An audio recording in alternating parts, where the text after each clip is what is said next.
a story about Tom Moody. A story about Tom Moody and a little thing about Matthew Hayden, and I spoke to them, and then the book was released. Then all of a sudden, someone got a whiff of a back chapter and said something along the lines in the headlines of the paper. It was Hogg thought about or had thoughts of suicide. And anyway, all my mates started to ring me up. My parents spoke to me. My brother spoke to me. No one knew about it. So Lifeline rang me up to see if I could get on board with it. And said, okay, I didn't expect that type of reception. And after about 6 months, I got rang up by Lifeline, and I was asked to do my first talk with primaries WA here. We used to sell our wool to primaries growing up on a family farm in Williams. And I went there, and it was just their staff members. There was probably about 70 to 100 staff there. And I went through my story, and basically my story goes through some fun times, and then I came to the dark side of what I went through. All of a sudden, the heads went down and dropped, and I thought, right, I've got to get out of here. I don't know where to go with the chat, but for some reason, I kept going through that dark moment, and then at the end, finished off with a lighter story. And the lighter story at the back end didn't really come off, simply because I was sort of a bit distraught with everyone's reaction to the downside. But after what they'd gone through, or a client's gone through, or a mate's gone through, and these are all country people, and I thought, wow, okay, I've probably should share the story. And I felt a bit more comfortable sharing it after that particular moment. And then I went out bush, and then one of my relatives came up to me after I shared the story down south and said the same thing, what he was going through. And I was starting to realize it was a bigger problem than what I thought. It wasn't just about me. And, I realized that there were small pockets of mental health out there, but I didn't realize how large it actually was. So that's where you and I came on board, Colin, and realizing the troubles that farmers are going through right now, and country people that work out there and live in those communities. It's very important to make that awareness and really get that community connection together. And we've just had the loss of Andrew Simons of late with the cricket team, and we all went up there for the funeral. The best team man you could ever have in your lineup. He always had your back. Just someone that you just loved. And the only way I can describe Andrew Simons and is that, just imagine all the kids in kindergarten, and they've got that special toy. The toy has to be handed around every 5 minutes, so everyone has that 5 minutes with a toy. Everyone had to have 5 minutes with Andrew Simons. He was the bee's knees. He was the glue of the team, and we're all up there and just chatting. And that's a couple of people that we've lost in that cricket fraternity. And all of a sudden, it was just, we've got to stay connected. If we don't stay connected, we're just going to catch up like this and have these sour moments, rather than enjoy and embrace what we've achieved and have laughs and enjoy what we built together as mates. So we sat down there, and I sat with Jason Langer the other day, and I just said, connection. So we both, Justin and I, started thinking about, right, we've got to go out and talk about being connected and staying connected. And this is what it's all about in the farming communities as well, trying to find that sweet spot where you're staying connected with everyone and you're catching up with everyone, and just make sure that you're checking in. And it's not just about being on the phone. It's about organising certain things within your community where you're actually having that face-to-face personal contact, where you're actually engaging. And I think, just going back to Andrew Simon,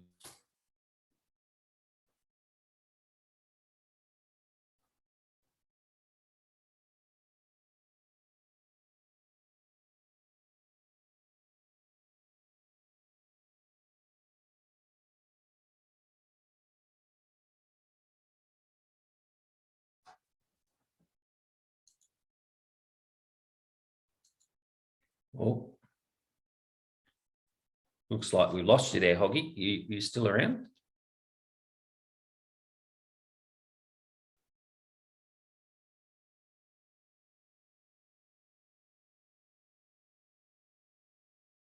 Apologies for that. I think you're back in, mate. You're on silent.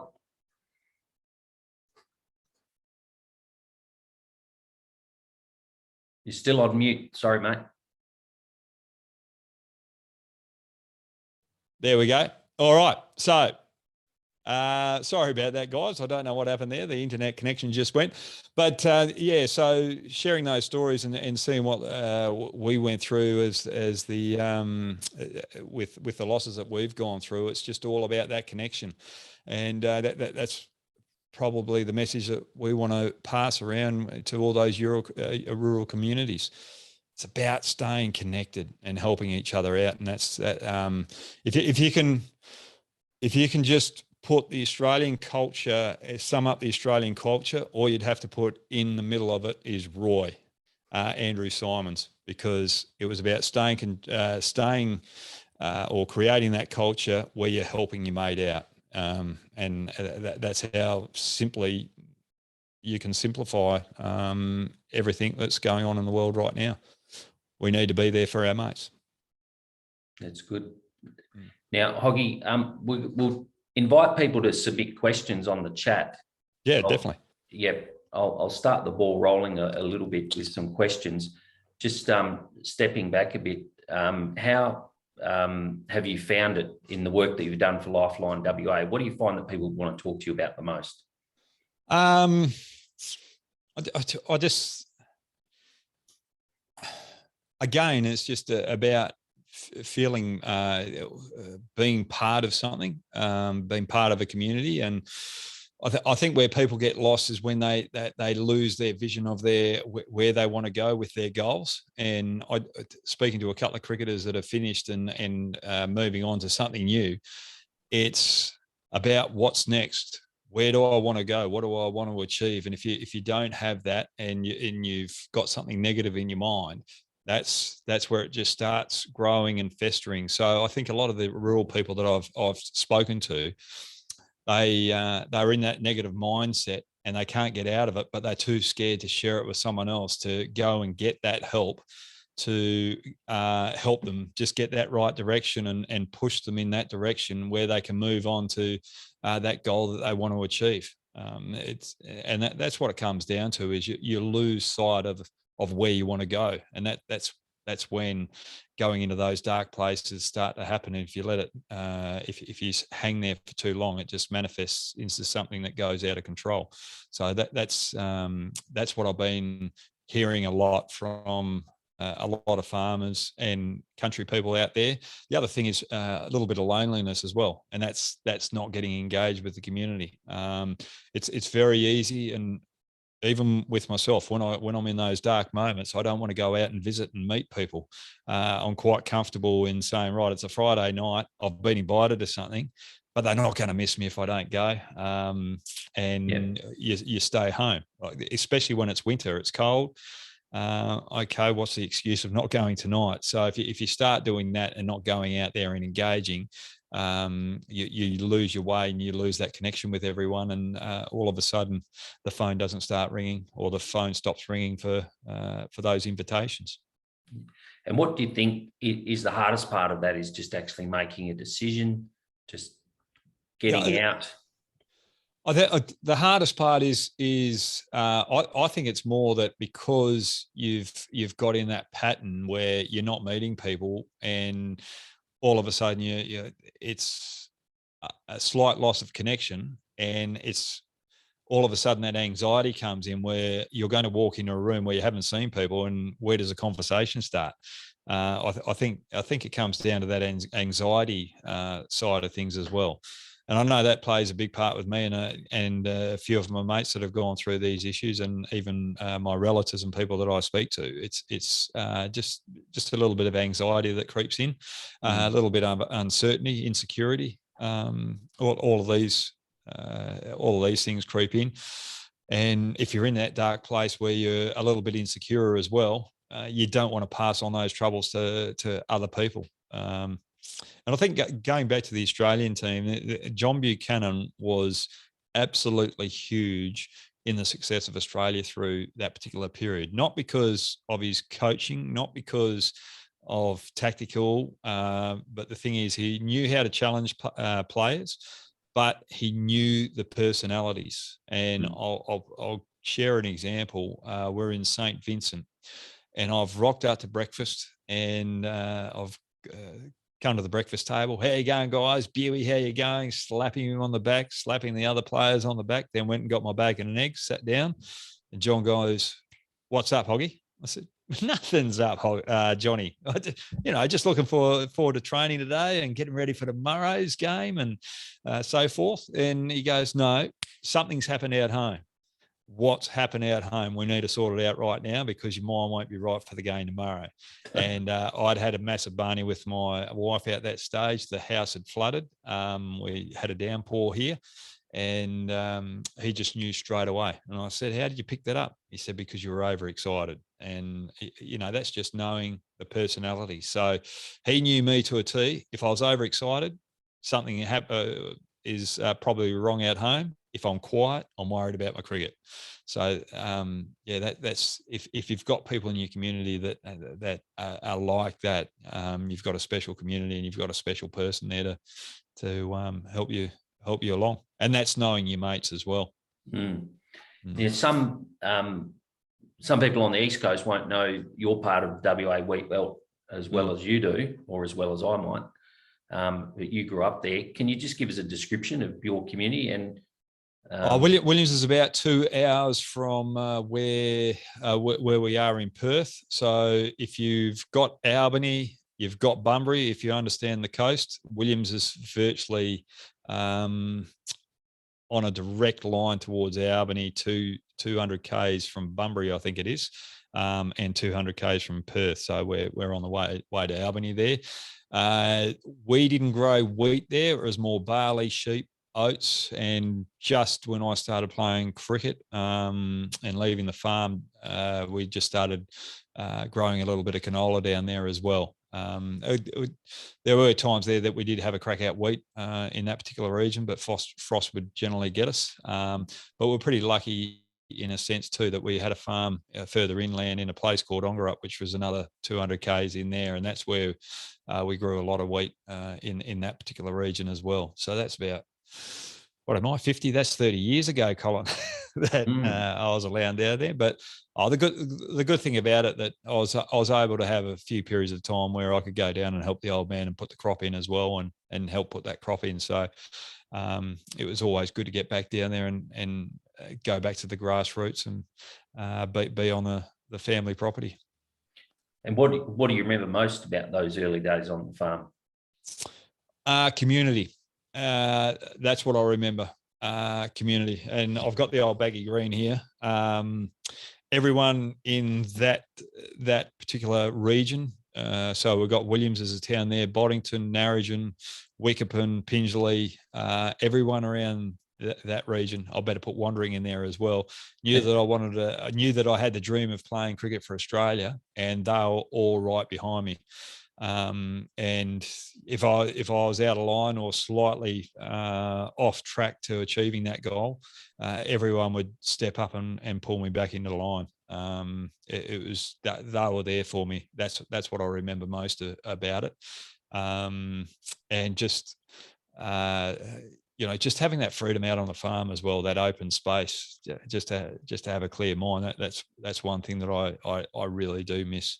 Not being able to get, the farm's been sold, not being able to get back down there and have that open space and just tick around on the farm doing the odd jobs. That's probably what I miss most, and the community. Yeah, and you had to include Wandering for a particular reason, did you? Was someone come from Wandering of any note? Yeah, Jeff Marsh, my hero, came from Wandering. So, look, talking to Jeff as well, the farm got sold with Jeff, and we both probably feel a huge loss with when the farm was gone out of the family, because it's something that's dear to your heart. You grew up, and that's where it all started. But the journey of life, if you go down a different direction, well, sometimes you've got to forgo those other opportunities that you had. Dad probably could have come up and pursued cricket as well, but he didn't. He stayed on the farm, and I think if I went back to the farm, and with the way that technology's changed now and the way that farming has changed, there's a fair bit to learn there. And if I stuffed it up, it just would have been a bigger dent in the heart. Just seeing all the hard work that my dad, my granddad, and great granddad did trying to set those farms up. So it's something special when you've got that family farm, and you know that you've seen the generations come through and see where it is now. And that's where I respect a lot of family farmers out there, just the way that they operate and keep things going, and just have that resilience and perseverance and willingness to expand and grow with the times as well. Yeah. Now, we've got a couple of comments here. I'll read one. We've got one from Doug. It says, I sat through a presentation by JL, and it was great. But we know that. We've been there, Hoggy. Very passionate. But what really hit me was a talk about mental health by Glenn Mitchell, who the WA ABC journalist, radio and television, after his own personal problems. And I find when people just turn up for a chat and are still here after 30 minutes, you are in for a long chat. Yeah. So, Glenn Mitchell, amazing story, that one. And Justin Langer is probably one of the most inspiring people I've ever been involved with. And I've been very lucky that I had Justin Langer in the state team. He probably saved my career 3 times. Firstly was back in 1998. I debuted for Australia in 96. Came back, got dropped from the WA team. I wasn't that popular with the captain around the training group for a period of time. I was dropped for 18 months. But after about 4 weeks, I started arguing with the captain, and I was carrying on like a pork chop. JL grabbed me in the change rooms, pinned me up against the wall, and said, "We're going for a run." And I said, "No, we're not." And he said, "We're going for a run." Went for a run, and he gave me a few home truths that I'm just about. I'm on the borderline of getting kicked out of the state team. So you better pull your head in, go home and look at yourself in the mirror. So I went home, looked at myself in the mirror, and realised that I became a selfish player in the group. I was too worried about wearing the baggy green rather than what I could do for my state team. So that was a huge lesson. Bit of pill to swallow, but a pill that I had to swallow when I went for a run that night, and I was on a park bench in tears, realising that I've just thrown away one of the biggest opportunities I've ever had. But there's still an opening there for me to work my way back in that state team. And I've spoken to Tom about that. Tom Moody was the captain, and there were a few ups and downs through that particular period. And I just thank Tom for persevering with me and giving me that other opportunity. Otherwise, I wouldn't have played for Australia. Then Justin Langer was captain of the state team. We had a guy called Brad Oldroyd, who was a left arm off spinner. Had the ability to play for Australia as a frontline spinner, and JL chose me over Brad Oldroyd in the team. If he didn't do that, I wouldn't have played for Australia. So sometimes there's that relationship aspect of it as well. So I was sort of lucky that I was on the right side of the relationship there. And then when it came to the Perth Scorchers, he just backed me fully there, even though I was having a few problems with my knee. But he just let me try and play as long as I possibly can. At the end of the Perth Scorchers, he was pretty honest. He said, you should probably retire now because of that knee. And I just said, I don't want to retire. I retired for 3 years between 2008 and 2011. I gave up an Ashes trip through that particular period that I would have been on. And I don't want to retire. I just want to keep going for as long as I possibly can. So that's why I ended up going to the Renegades rather than staying out the Perth Scorchers. And in saying that, I was actually speaking to a good friend of ours today, Colin, on another chat, and we're talking about it. Per Scorchers, playing for Australia, playing for WA, you feel like part of a tribe. But when you make that move to another area, another team, like the Melbourne Renegades, it was very hard to find your place in that space where it actually felt like a tribe. And you know, I felt lost with the Melbourne Renegades, not because of the people, it was more because of what the Melbourne Renegades meant to me. I couldn't find that spark of what Scorchers or West Australian cricket meant to me, because I was West Australian born. So I found that very difficult. So it's more about being a tribe and being part of a community. And we've got a pretty good tribe over here with WA in our cricket circles. Yeah, and the success helps. I was fortunate to see your celebrations, Hoggy, after you won in Canberra for the Scorchers in the change rooms after the game. I was saying, yeah, you better. You're very energetic that night. Shall we say? Yeah, I think if you look back at it, like, I've been very fortunate that I've been in teams where we've had a lot of success, but it's not what happens on the field. That's what you miss. It's the camaraderie off the field in the change rooms that you really do miss. And I think that's a hard thing with life. You know, you sort of, I'll put it this way, with cricket, a tour is a bit like an orgasm. Okay, so you're going through, you've prepared for it, you go through, you play, and all of a sudden you come to the last game, you might win the final, and then bang, everything's exploded. The next day, you pack up, go home. What's next? So you know, you've got to start that journey again. And I think sometimes when kids go through and they're pursuing those careers where there's short spurts of success, and then you've got to go back and get on the road again for the next journey. I think we don't prepare for that downfall out the back of a bit of success. It's probably a bit like farming, you know, in a sense that you've got to rip a harvest, bang, then you're on to the next year, and you've got to go through that grind again, trying to get those same results. It's no different to what happens in sport, really.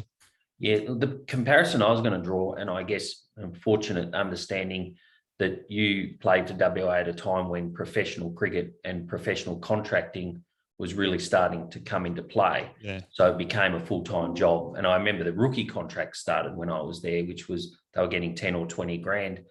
But also player welfare was starting to become a thing as well. So, and under Mike Valletta, when he was coach, there was a lot more talk in my time about preparing players for life after cricket.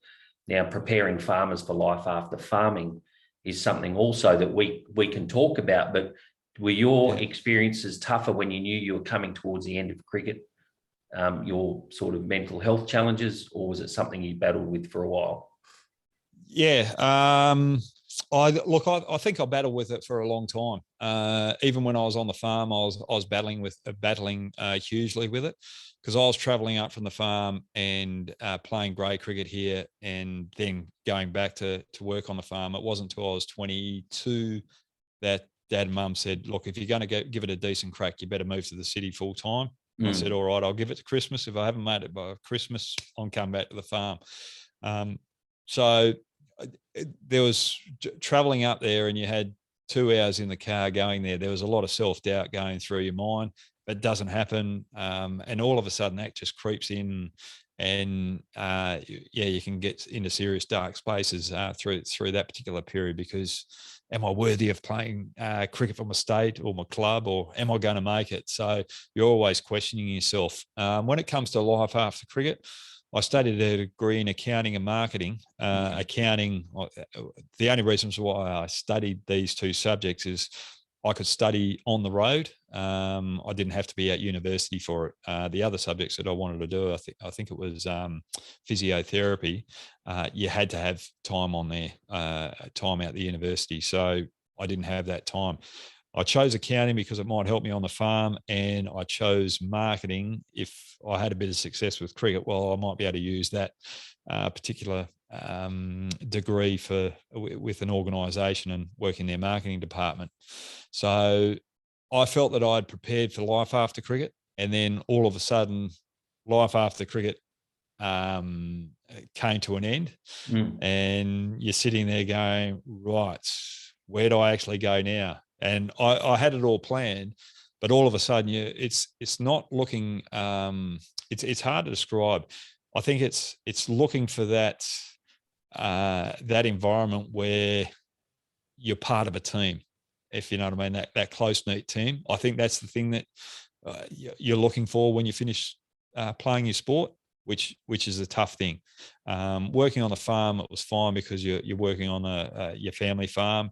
Working in shearing sheds, I really enjoyed that because you're working together as a team and you're having fun. So trying to find that environment with life after cricket, after sport, is probably getting tougher and tougher these days, especially in the corporate world here in Perth. So that's probably where we find our difficulties. And I've spoken to a couple of other cricketers who are in a similar boat, and that's what it is. It's got nothing to do with the spotlight or what happened out in the middle. It's just that connectedness with the people that you're involved with day in, day out.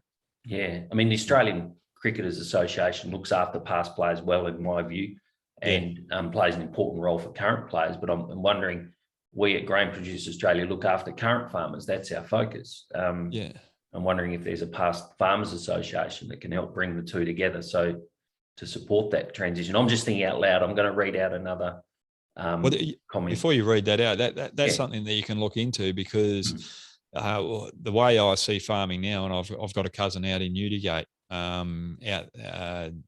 out east here, in West Australia.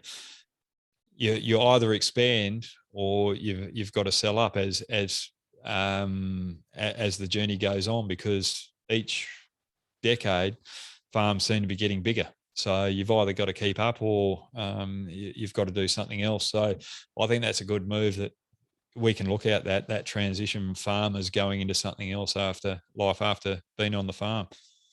All right, we'll add that to the list. We'll get JL. We will do, Colin. That one too. We'll get JL Yep. and Mitch. This is from Paul Daniel. As an industry, we're very good at bringing people along with production improvements, technology, etc., but maybe not so good at talking about issues like financial literacy, retirement planning, succession planning, family situations, the unspoken issues that cause the biggest headaches, particularly for young farmers wanting to transition within the farming business. Very good observation, and probably goes to what we were just talking about. I think hits the nail on the head. Food for thought there, maybe year 2 or 3 of the GPA Mates Farmer Health Program. We'll just start with a few field days this year. Certainly food for thought. Now, Doug Smith's back again. How do those who choose to take on a mentoring role, if that is the right description, become a Robin Williams or Roy, helping everyone else but keeping their own head above water?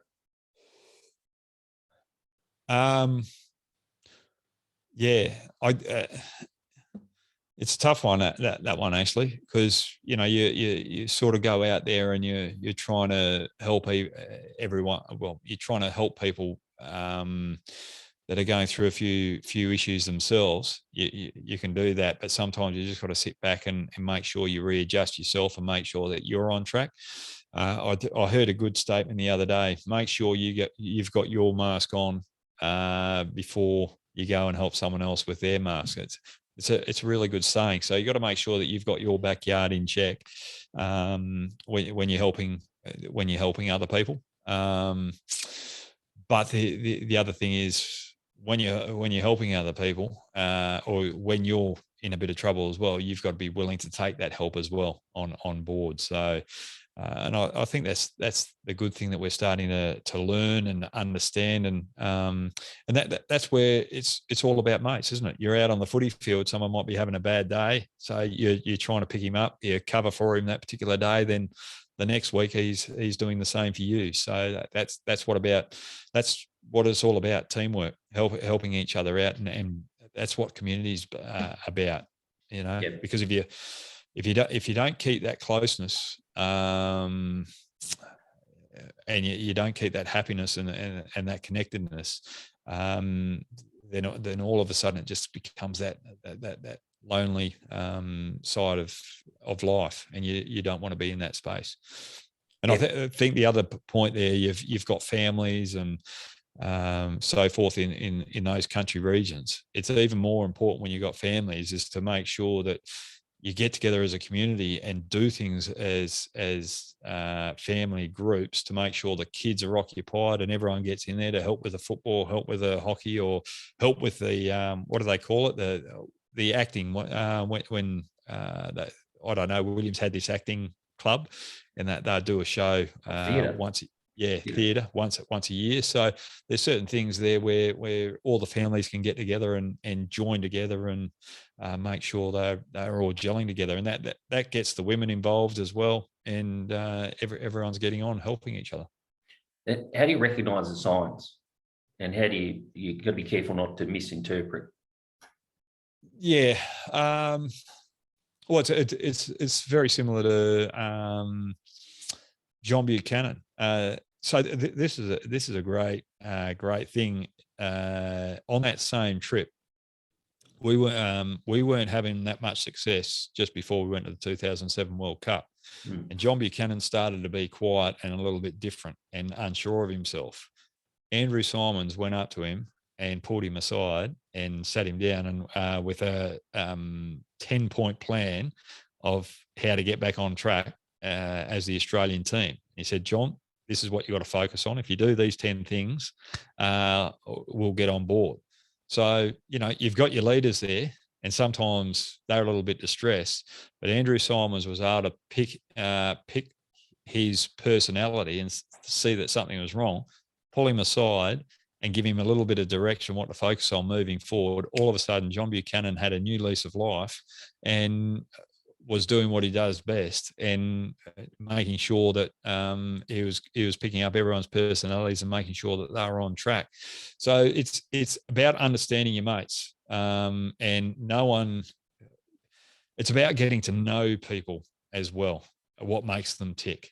And once you know the personalities, all of a sudden you can be a better helping hand, and it's a two-way street. Yep.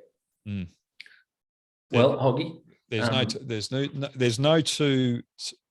nothing there that says, all right, Hoggy's like this, well, Colin's going to be like that as well. So you're probably a person that's a lot quieter than what I am when it comes to social interaction. I'm a bit louder, jump around. You've got to understand that, and yeah, if you understand that, understand the personalities, and you could probably tell in discussions. If I'm having a discussion with you and we catch up for a coffee, I'll start working out the length of your conversation, the length of your sentences compared to other times, to work out whether something's wrong, whether you switched on, and I'll start asking you questions. Are you okay? Do you need to go somewhere, or what's on your plate at home? That, and you try and find it out there, find it out that way. So it's about understanding the little knickknacks of each individual. So you learn something every day. You're the last person on the planet I thought would be measuring lengths of sentences and then getting all of that. I've learned something tonight. That's fantastic. Yeah, well, I had a catch up with one of my mates the other day, and he was just a little bit more fidgety than normal, and I could just pick up something wasn't right, and he was nervous about a meeting that he was going to, and we walked through it and sort of calmed you down, and bang, you went in and nailed it. So it's just a little bit more fidgety. There's things that you can pick up when people are slightly off. Yep. But it's awareness. It's awareness and taking an interest in someone else. Yeah, That's right. Do you know when you've had a breakthrough, or do you just like to get on the phone and ring your mates and check in? Me, this is one thing that so this is one thing since Simo's death. I don't like ringing people. I prefer the one-on-one or the physical interaction. Yeah. And just with a couple of players from WA when we were flying back, and then catching up with one of the players that couldn't get over there because he tested positive for COVID. It was about, I've got to stay connected. How am I going to stay connected? Or what's going to force me to stay connected to people overseas or over Australia? And I've got to have a goal or something to do it with. So I'm thinking about starting up a podcast where I can have a lengthy conversation with these guys, but with that conversation, make it about sharing some stories that might be able to help with these particular issues, and also give a bit of humour of what's happened in the cricket circles of the past. So sharing those stories which can engage people and help educate them as well. And there was a comment there, I don't know whether we've spoken about it, the financial side of things earlier on. That's very important for people on the farm. If you want to go down that path and get more or a little bit more literacy in the finance side of things, there might be a little course that can sort of help you get occupied there. But sometimes you run out a bit of time to be able to do that. So, but it's important to have a little bit of financial literacy as well, just to make sure that when you do speak to the accountant, you've got more of an understanding of what's going on. What about the importance of having a break and having a rest? Oh, depends on your personality. You do need a bit small break. So for someone like myself, I've got to if I'm having a break, I've still got to be doing something physical. Yep. Whereas if you're having a break, you could probably sit down there and bake in the sun and sort of just relax and not think about it, read a book. So yeah, it's important to have a break, but you've got to find that activity that's taking you away, that's keeping your mind off all the troubles that you might have on that farm. So make sure when you do have a break, and it's going to be a week holiday or a 2-week holiday, you've set everything up that you don't have to worry about what's happening back on your farm. You can just go and have that clear mind, freshen up, and when you come back, you hit the road running a little bit fresher. If you're coming back from a holiday and you just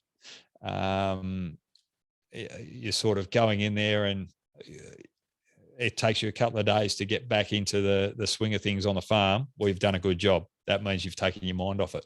But if you come back and you're straight into it out full bore, you probably haven't had a decent break because you've been worrying about certain things. Well, exactly. I mean, don't go to Hawaii in the middle of a bushfire crisis, in the middle of a global extinction crisis, okay? All I'm going to say. Poor Prime Minister takes a break. He can't rest and recover with his family. Anyway. Yeah. Hoggy, do you have anything you want to say in wrapping up? Obviously, you're pretty excited to get out to the field days. Oh, look, I'm really excited to get back out there to the grassroots, but also to go over east and see how they do things over there. Because we're a country, we're all in it together, and hopefully I can share some stories, but also help people just get through a bit of a tough time as well. And I think we've got to be when going back to that quote about the finances. When we talk about Lifeline, it's not just about suicide. It's about other issues or all the issues that you might be strained having on the farm. And if you don't feel like you can talk to someone, well, Lifeline's there to listen to those troubles. And the trained volunteers might be able to find someone or put you on the right path to help out with those type of issues like your finances, because it is a big part. And you've got to understand with your goals of certain costs, your management costs on the farm, to make sure that, right, I've got to buy the fertilizer, what's the grain price, and what's the return that I'm going to have on it to be able to prepare how much crop you're going to put in and how much return you're going to get on top of that. So it's quite interesting how involved and deep farming is. Yeah. There's a Right. huge pressure there. Yeah. And especially intergenerational farming around some of those financial decisions and succession planning. There's a lot to unpack there, but there are a lot of services out there, as you said, Lifeline, but also Rural Aid, who we're partnering with, have professional counsellors out there who are getting out into communities. And, you know, especially on the East Coast at the moment, they're out there dealing with the floods and getting in and lending a hand. So that's one of the strengths of this program. We've got a number of different voices and people with professional skills, and you're the face of our program, and we thank you for that, for getting out there. And this is year one. We wanted to start modestly, and then we'll get back together at the end of the year and see how things worked and what we could do better. And obviously you've just committed to getting JL involved for next year, so thanks for that. Our West Australian members would probably be remiss of me not to say there is a bit of a skill shortage. So, you know, if you're down, you know, Doug Smith's part of the world or something, and you want to get on a header at harvest, then I think we'd welcome that opportunity. So, yeah, you know, if you want to earn a few extra bucks on farm, mate, there's no shortage of jobs out there. Well, I've just been talking to the old man. He's gone down and helped my cousin put a crop in down there, and apparently on the GPS you can watch a movie while you're doing it as well. So, well, we're heading into autonomous machinery. There's a lot of technology out there. So it's good to see Greg's back on the farm then. He must be loving that. He is. He was a little bit worn out. So the old man's 75 and, or no, he's 70. I think he's 78 now. Yeah. Went around and had a catch up with him the other day, and he was out the back on his swing chair with the sun coming out on a cold winter's afternoon. Yeah. And we're having a bit of a chat, but the seeding must have worn him out, because we're halfway through the conversation and you can hear this. Yeah, I get that all the time from people. So, thanks very much for everyone for joining, and thanks for getting me on board. It's a great cause, and you know, you've come up with a couple of ideas there, Colin, which could help farmers out there that we didn't think of. You know, the succession of going from farming to a new role, if that happens. What resources are there for people out there? Because it is a daunting thing. That's exactly right. Yeah. Well, I'll add that to the list of jobs, and we'll get onto it. Yeah. Thanks, Hoggy.